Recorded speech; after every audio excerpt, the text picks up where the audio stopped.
evening, good night, good morning, good afternoon. My name is Jim G. Ross. Thanks for downloading this podcast. The website is rickyradio.com. We are here today to share some incredible information with all of you. So we'll be talking about evolution, involution, and revolution, which are concepts that apparently are very much known and understood by most of people. But in reality, we know very little about them. Did you know, for example, that 500 years ago, Mr. Newton, the original father of physics, because the second great father of physics has been Albert Einstein. Well, Mr. Newton, 100 years ago, he spoke about evolution, but he used a different terminology to express the real meaning of evolution. Mr. Newton was an incredible scientist, when he discovered the centrifugal force and the centripetal force, which corresponds 500 years ago to the same evolution and involution, the expansion of the universe or returning to the original point. That happened also within the human machine and also within the universe. But what Newton didn't describe clearly at that time, the Gnostic anthropology or the Gnostic cosmology will complete what he didn't say clearly, which is what makes the expansion of the universe or the centrifugal force or the expansion of the human machine when we are growing up physically, what makes the limit to happen.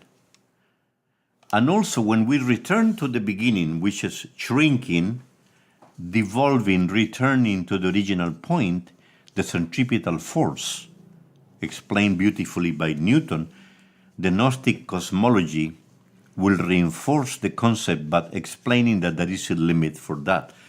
So, who created the limit? Isn't it the law of equilibrium? The law of cosmic intelligence or cosmic consciousness, which is the same cosmic Christ. All religions speak about the cosmic Christ, the cosmic intelligence. In the Jewish religion, they call the Christ Chokmah. In the Hindu religion, they call the cosmic Christ Vishnu. It's important to understand that this is not only Christianity. All religions speak about the cosmic consciousness or the cosmic intelligence. The Masons, for example, speak about the architect, the divine architect of the universe. Evolution means an expansion, means a generation, means an ascension.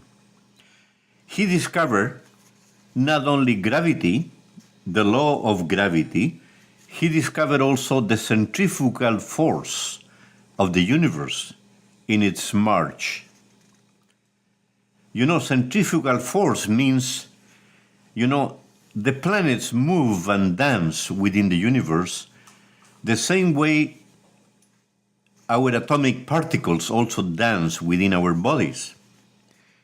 Remember that the straight line doesn't exist. In reality, the straight line is part of the curve.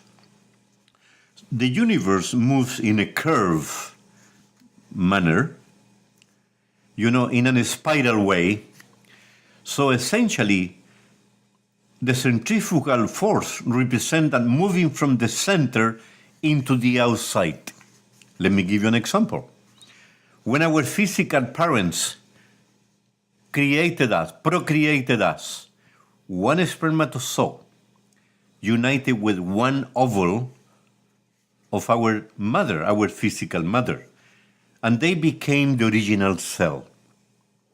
That original cell started to move in a spiral way, expanding from the center into the outside. And here we are. After so many years, the original cell multiplied, divided, and subdivided into hundreds, thousands, and even millions of cells. This is evolution. Applying the centrifugal force, we evolved. Not only us, plants, trees, even the mineral kingdom also evolves. What about the universe? Is there evolution of the universe? Of course. New planets appear every day or every certain period of time. New cosmic forces appear within the universe. So this is evolution. Mr. Darwin applied that concept into, he spoke about evolution of the species. He referred, mainly to the animal kingdom, and he and his followers convinced themselves that after a certain period of evolution, there is a transformation.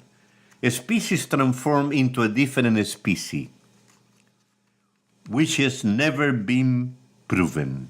Did you know that? It's never been proved. It's never been proved. And our students, our children, our teenagers, and our grown-up people are learning something that has never been proven. The theory of evolution of Mr. Darwin, that was also reinforced with people like Mr. Huxley and other followers speak also about the evolution of the universe. And they developed the theory of the Big Bang. Come on, another theory. It's never been proven. And people are teaching that, totally convinced that it is true. And they consider Mr. Darwin a genius. You know what's the tragedy of that approach into reality? That if you are a scientist, if you are a true scientist, if you have respect for science, you should never, ever create a dogma. Religious people, fanatic people, are being criticized because they create dogma, something that cannot be discussed, that you have to accept quietly. This is the point, we have reached today a point within the scientific world, within different levels of education, where the dogma of evolution of Mr. Darwin cannot be questioned. Dear listeners, dear audience who are listening to this lecture, allow me to tell you that we disagree with Mr. Darwin, Mr. Huxley, and other followers. We disagree completely. Why? Because Mr. Darwin was right a little bit. Evolution is a reality. It's a cosmic law. But he was incomplete. Do you know who criticized Mr. Darwin? Mr. Pasteur. Pasteur was another scientist. Mr. Darwin was a British scientist. Mr. Pasteur was a French scientist. Mr. Pasteur said something very interesting. Do you know what he said? All research done by Mr. Darwin and his disciples were incomplete. And because they were incomplete, there were many errors, many mistakes committed during their research. Why? Because Mr. Darwin never saw the opposite cosmic law. The opposite cosmic law, we can call it involution. Returning to the original point, which is what? This is exactly what Mr. Newton said 500 years ago. He discovered the law of evolution and the law of involution. So involution means the opposite of centrifugal, which is the centripetal force, which is the particles and the planets which are expanding within the universe, now they are returning to the original point, moving from the outside into the inside. If we apply that into our physical nature, what is that? Well, when we are getting older, we're not expanding anymore. Have you realized that? That beautiful suit that you had many years ago, which is brand new, you never use it too much, only for parties or important events, well, you look funny with it because it's too big. We are shrinking, my friend. Are you aware of that? We're not evolving physically any longer. We are devolving, returning to the original point, which is involution. The centripetal force in action that Mr. Newton 500 years ago saw more clearly than Mr. Darwin and Mr. Huxley and other followers. What is that, my friend? What is that? Pure ignorance based on an incomplete work, based on arrogance and selfishness, because you've got a PhD or many PhDs, and you believe you know it all when you don't.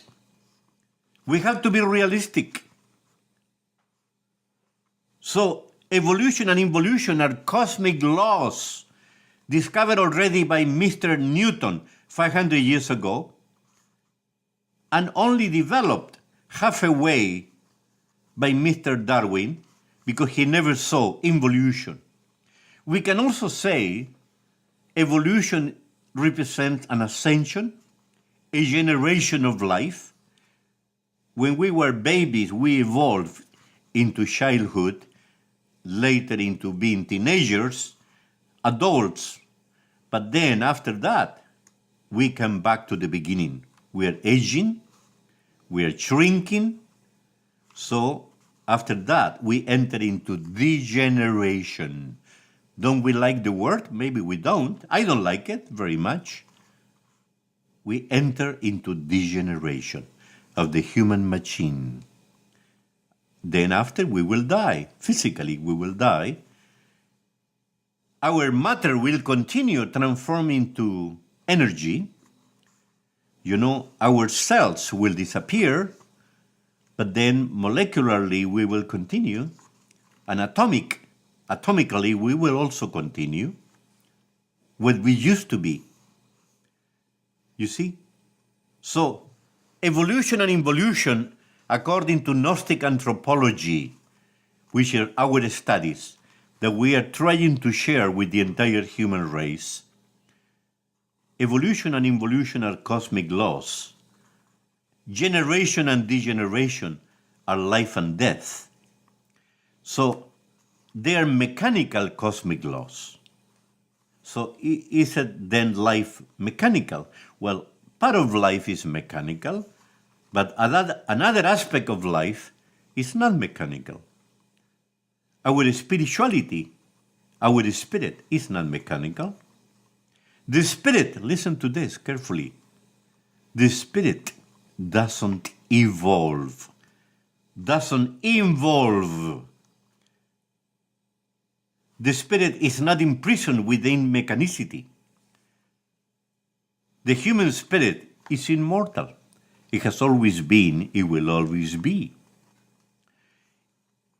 Here in Gnostic anthropology, we study science, philosophy, arts, all art forms, and also mysticism, which is the study of religions, all religions. We study comparative religions. So we unite science and philosophy and religion and art into one body called Gnostic anthropology, different than the agnostic being taught in universities and colleges. We don't study only matter, separated from the spirit, or the spirit separated from matter. We study both together because the spirit and matter both are part of reality. Actually, the name of God, what is the name of God coming from? Isn't it coming from Latin Deus? Deus means in Spanish dos. In English means two, number two, which is what? Spirit and matter. Both are part of reality. Now, if we immerse within religion, ancient religions, let's talk about Judaism, okay? Or the Hindu religion, or the ancient Chinese religion, because Christianism has proven to become very much incomplete. Why do I say that? Why Christianism has become very much incomplete? Because after the Gnostic Gospel were found in Egypt, 1945, we discover many written documents by apostles of Jesus Christ, which are not in the Bible, the Gnostic Gospels, already proven as being authentic by the Catholic Church and also by all Christian churches on earth. And before the Gnostic Gospel were found in 1945 in Egypt, they found at the end of the 1800s the Dead Sea Scrolls, which are also Gnostic documents that interconnect Christianity, listen to this carefully, Christianity with all religions. When people convince themselves that alchemy was not a Christian fountain of knowledge, the Gnostic Gospel brought that knowledge. When Kabbalah, that has been considered a study connected with the Jewish religion, the Gnostic Gospel have brought the knowledge that Kabbalah and alchemy are both in the Bible, used by Christians and Jewish and any other follower of religion through the Bible. Did you know, for example, that the Genesis, the book of Genesis at the beginning of the Bible, that describes the two trees in paradise, in Eden, two trees, the tree of knowledge, which means good and evil, and also the tree of life. Did you know that the tree of knowledge of good and evil is alchemy? Remember my words, please pay attention. The tree of knowledge of good and evil is alchemy, a very ancient science given to humanity by divine superior beings, like Moses, or prophets coming from the past. And the second tree, the tree of life, is Kabbalah. So don't be afraid of these terms. Alchemy and Kabbalah were given to humanity by superior beings. We can call them angels. I've been discussing with many Christian groups that are totally convinced that angels, angelical beings, are inferior than people. But you know, if you study the Bible more carefully, there are two kinds of angels. Two kinds of angels. Angels which are lower than we are, and angels which are higher than we are. Those little angels considered lower, they are also called, in esoteric language, the elementals of nature, divine little beings that live within plants, trees, flowers, that live within the air, that live within the earth, that live within fire, that live within water. So that means the entire universe is alive. Every atomic particle is alive. And if you study Kabbalah, you will study the absolute. What is the absolute? Albert Einstein, when he developed his theory of relativity of time and space, he never said that everything was relative. Pay attention to my words, please. He never said that the spirit was also relative. He only said time and space, because Mr. Albert Einstein practiced the Jewish religion. So he knew about the absolute. The absolute, we can say, is the spiritual universe, the spiritual sun that has real existence behind our physical sun and behind every other physical sun in the universe. And all spiritual suns compose the absolute.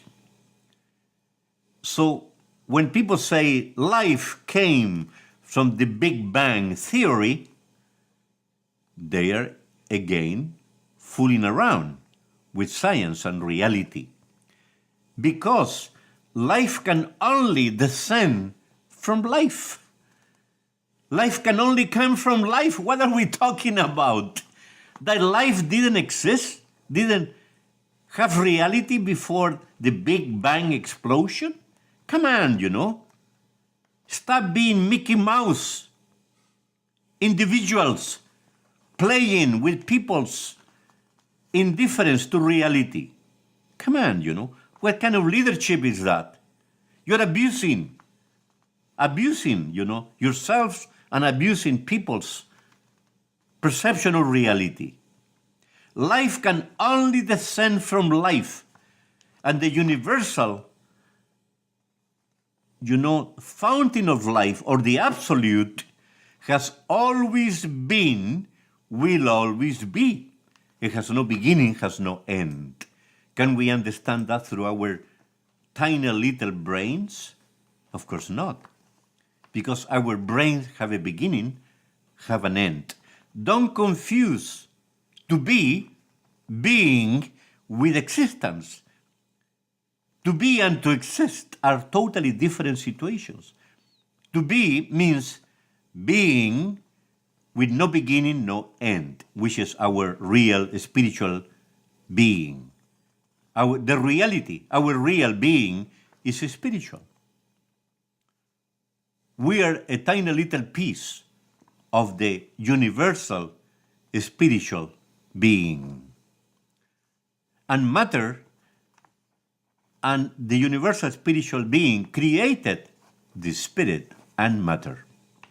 The masculine aspect of life, the spirit, fire, and the feminine aspect of life, which is water, the universe, which is also the wardrobe of the spirit. Our human machine is the wardrobe of the spirit. The universe is the wardrobe of the cosmic universal spirit of life. Cannot we see that? Why do we enjoy complicating things when ancient religions have been telling us all this knowledge from centuries and thousands of centuries? And we prefer to ignore that. Why? Because, of course, religious institutions haven't been sharing this knowledge in a clear manner.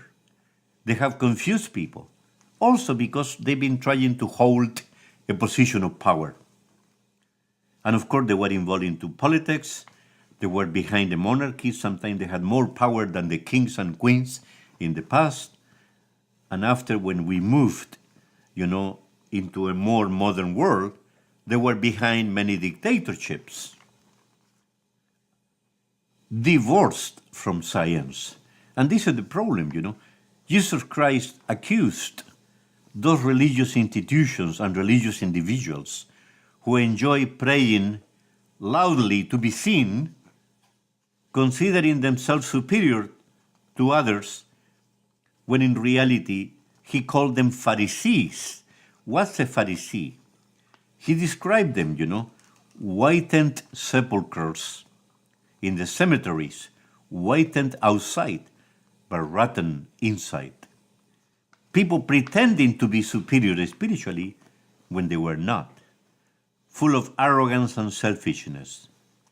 But he also described the Sadducees. What's a Sadducee? A materialistic atheist individual.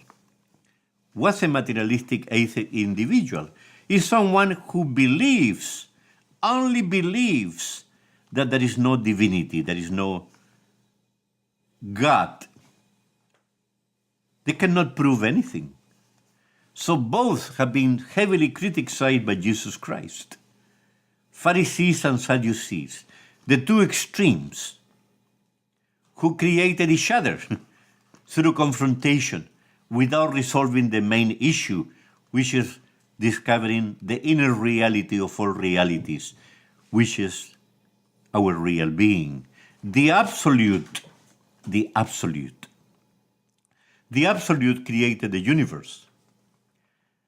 And after, at the end of a cosmic day, it means when a planet dies, we are all going to return to the absolute.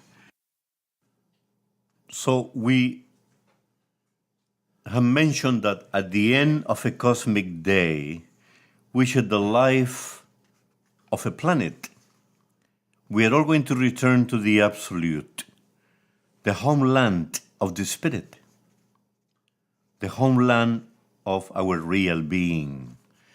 We descended, from the absolute trillions of years ago as spiritual beings. We could say we were planted in our specific planet.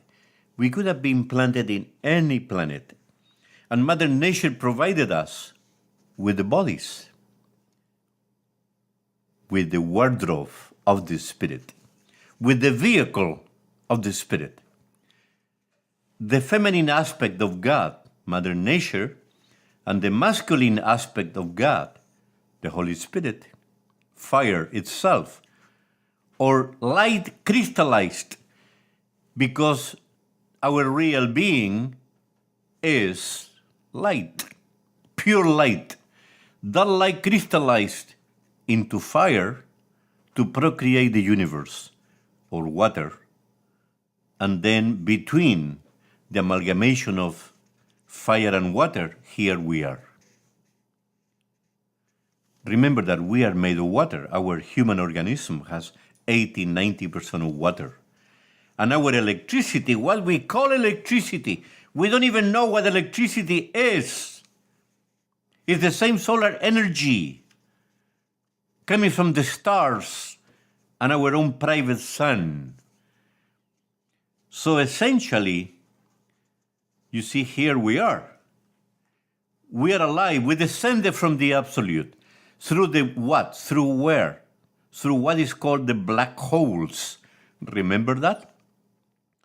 Scientists have seen in their telescopes the black holes without understanding what they are all about. The black holes are a way of coming down from the absolute, being planted here, and at the end of a cosmic day, will return to the absolute through the same black holes, which are the door to enter and to get out. But we come back only as spiritual beings. We don't carry matter into the absolute. Matter stays here and transforms into energy. And here we get the moons. What's a moon? A moon is a dead planet. It's a cadaver. Our moon used to be a planet. Our moon, our physical moon, used to be a planet that died trillions of years ago. Humanity used to live in our moon. And when the moon died, all spiritual beings returned to the absolute. And maybe we were later planted back in our planet Earth. This is why native communities speak about that the moon is our grandmother. They say our mother is planet Earth, Mother Earth, and our grandmother is the moon. and they are right 100%.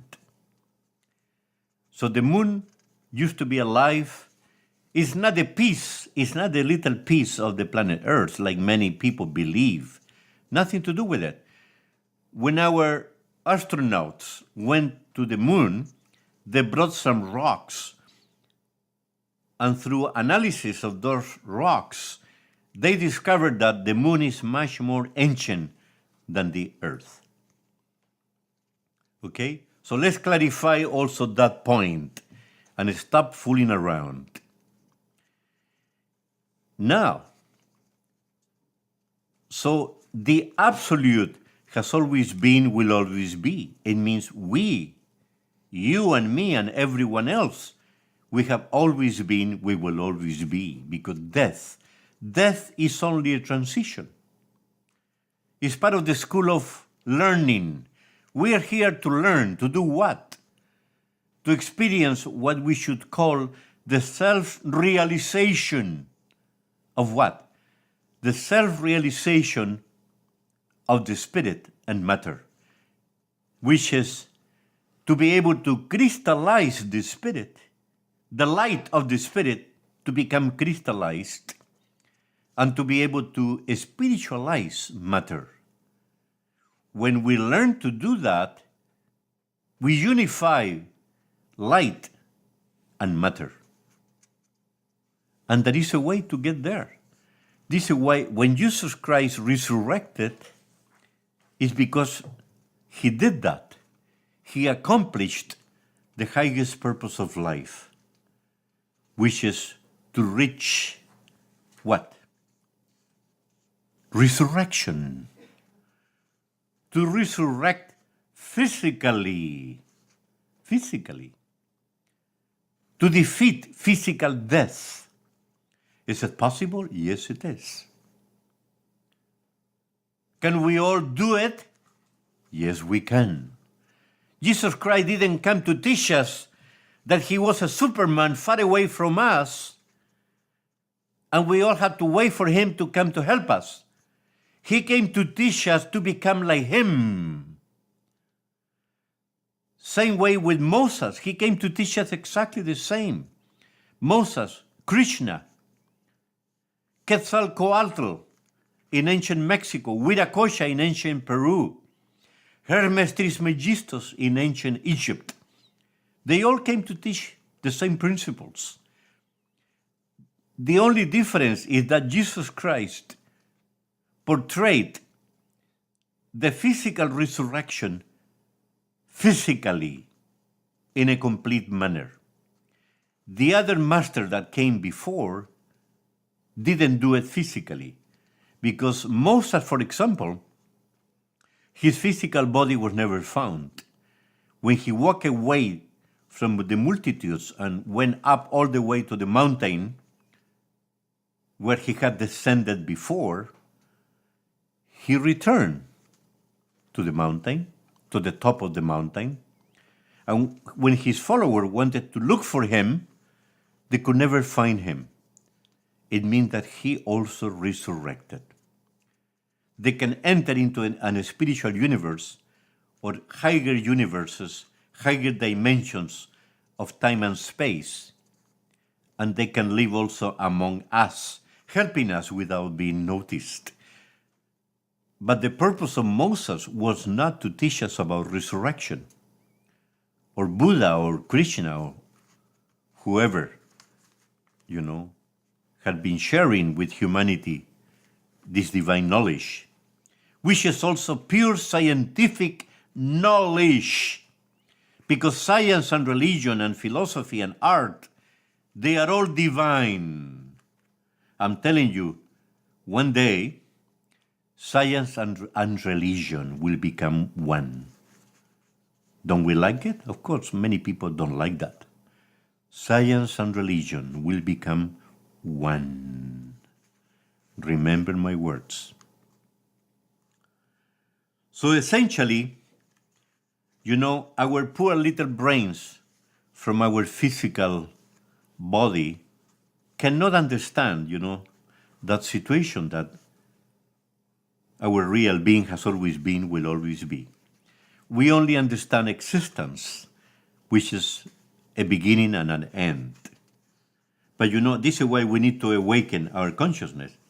Now, when we are talking about these two cosmic laws, which are mechanical, evolution and involution, the centrifugal force of expansion of the universe and also expansion of our human machine. And after the centripetal force, or returning to the original point, which is the law of involution, that Mr. Darwin never saw. Mr. Huxley never even dreamed about it, because he was convinced that we descended from monkeys. They never realized that monkeys are degenerated human beings. This is why their chromosomes are so similar to ours. Does it sound insulting? Yes, it does. That monkeys used to be people? It does.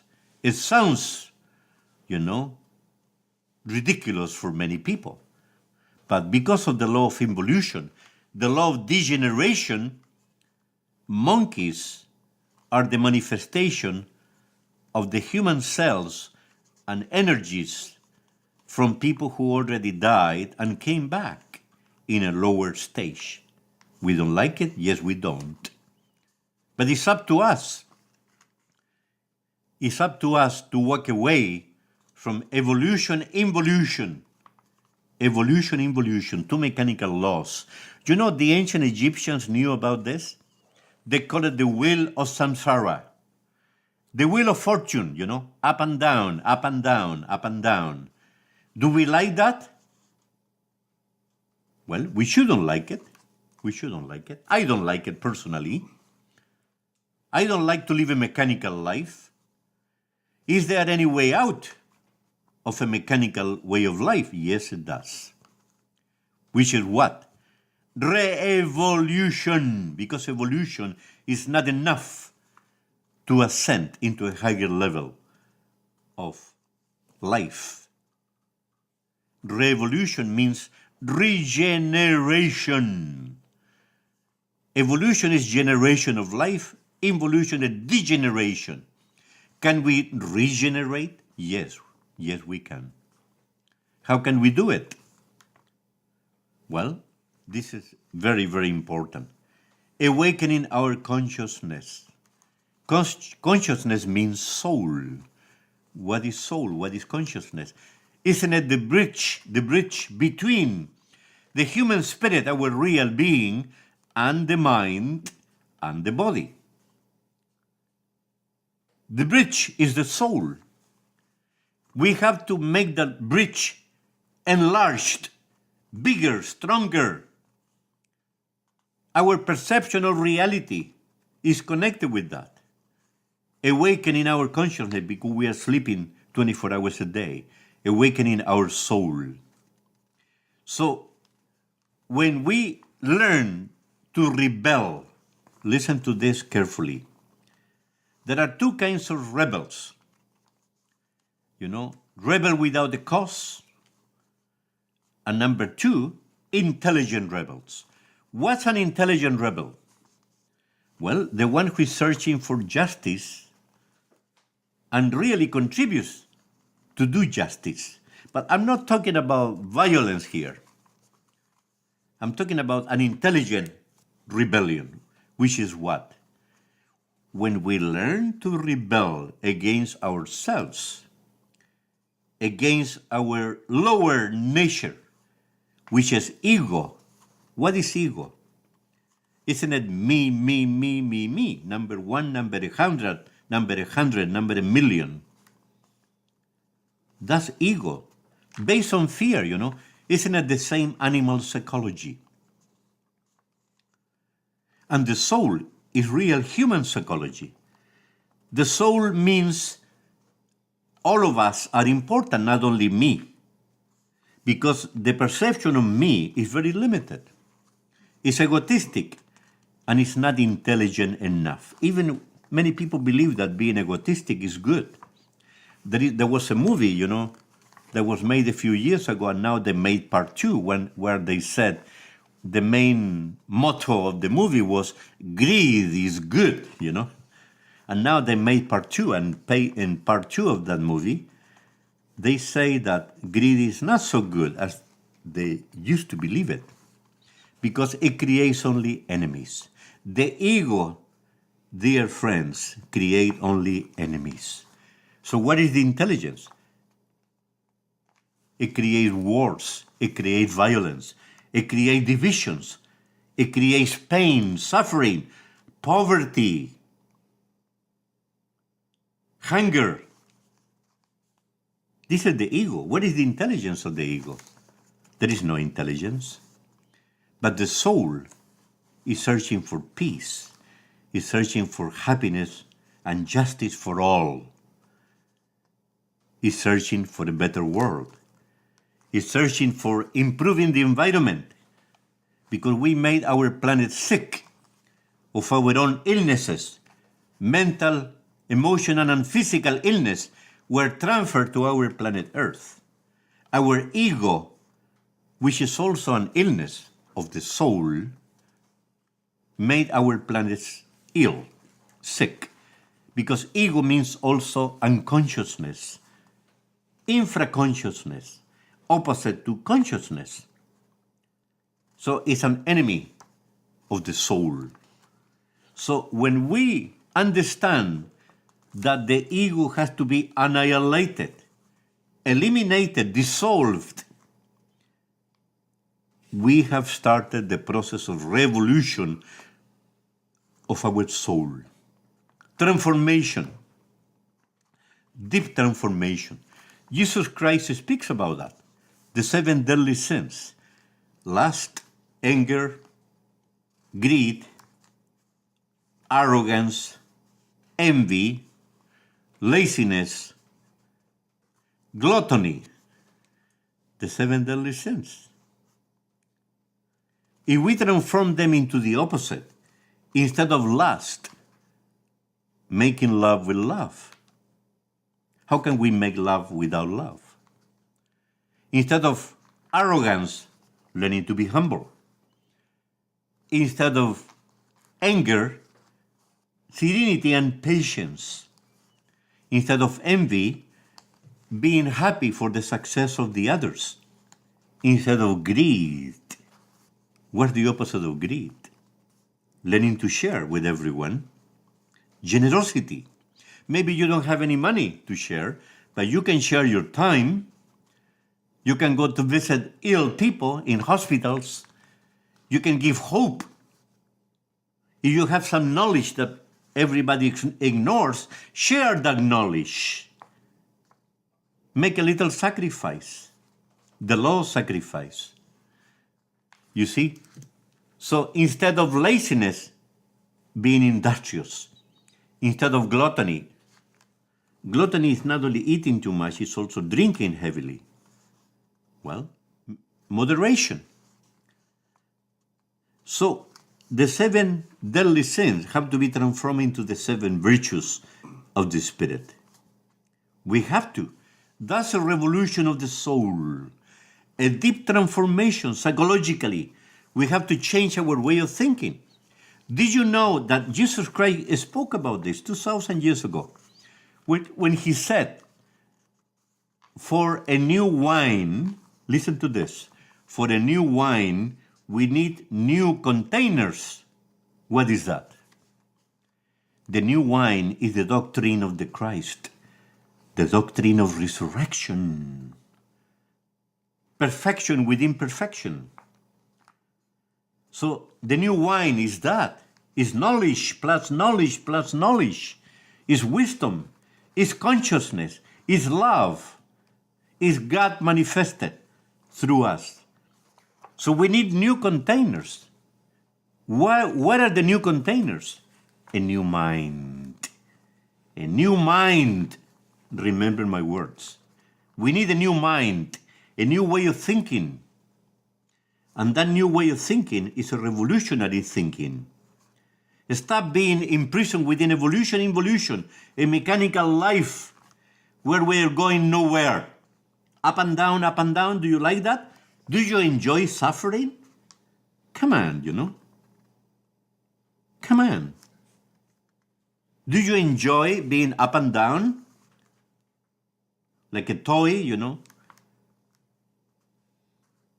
This is ridiculous. So the time has come to change deeply because, we're facing very hard times.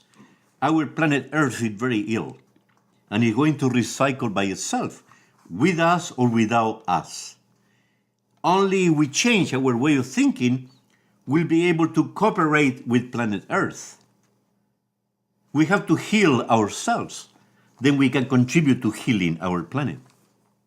If we don't heal ourselves, well, we will continue being imprisoned within the law of involution, degeneration. Do you like that? So this is the point, It's very, very important to understand the real purpose of being on Earth. So evolution, involution, revolution, which means regeneration. We have to learn to regenerate. To be able to accept regeneration, we have to accept that there is something wrong with us. We have to accept that we are sleeping 24 hours a day, that we are unconscious, we are not conscious. You see, that's extremely important. So please remember, or try to remember, what we are talking about at this particular moment. We shouldn't feel better than other people. We are just equal, but with a difference, which is, you see, when we learn something, is to be shared with the entire human race. If people don't want to listen to you, well, at least we have done our work. Because in another lecture, we'll be talking about the law of karma dharma, okay? We've been around already for 1 trillion years on Earth. So the time has come now. Maybe the planet Earth will die soon. We are going to return to the absolute. Are we going to return the same way that we left? When we left the absolute, we were a tiny little spark that lives in our heart, within our heart. Our heart is a temple. Did you know that? Our human machine is a temple of the divinity. When we left the absolute, we were a tiny little spark. If we come back to the absolute, the same tiny little spark, what have we done? Can you imagine? After hundreds of millions of years, we come back the same way than we left? What have we learned from life? So, don't we feel that we should come back at least transform into a higher spark? What about the flame? What about the flame? You see, if we come back transform into a flame, when we make the spark grow and grow and grow, well, we'll be successful. The purpose of life will be fulfilled. We said that we are here, you see, to do that, exactly that. The self-realization of a spirit and matter, which is to unite them into one, transform spirit and matter into a huge flame where we can get closer to God, to the divinity. Then we are good children. Otherwise, we are going to be a failure.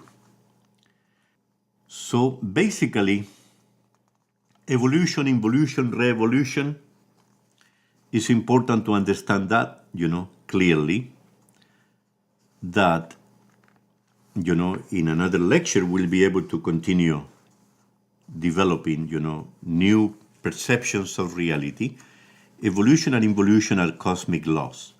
Revolution is another cosmic law based on the law of sacrifice. Sacrifice. Our next lecture will be about karma dharma, the law of cause and effect. Karma, we could say, is accounts payable, the economy of nature, and dharma is account receivable, part of the economy of nature. My name is E. Jim G. Ross. So thanks for downloading this podcast. The website is rickyradio.com. Thank you very much. All the best.